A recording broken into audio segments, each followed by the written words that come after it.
Salut tout le monde, ici Coach Tony pour le 4e coaching vidéo sur le Dumbbell Incline Curl.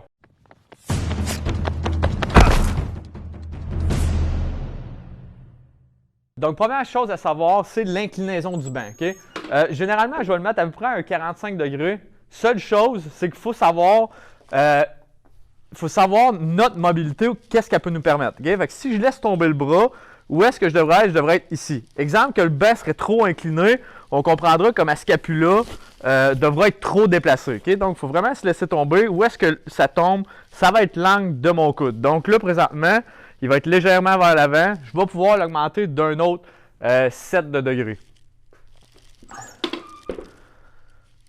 Donc après ça, ce qu'on va vouloir, c'est justement laisser tomber le coude. Où est-ce que le coude tombe? C'est là que ça devrait se passer. Okay? Je n'ai plus jamais à rebouger de tout le mouvement parce qu'on veut dans cet exercice-là, c'est aller chercher l'étirement au niveau du biceps qui est attaché au niveau de l'épaule.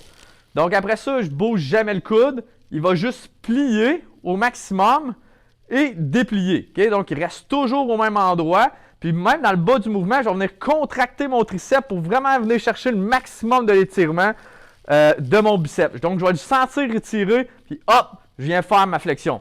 Donc, je descends tranquillement, stretch. Oh. Pour conclure, assurez-vous d'avoir la bonne inclinaison de banc respectif à votre corps. Deuxième des choses, c'est assurez-vous d'aller chercher l'étirement puisque c'est le bénéfice de cet exercice-là. Maximiser son recrutement au niveau de l'étirement de la longue tête du biceps. Donc, d'ici là, prenez soin de vous. On s'en va au top.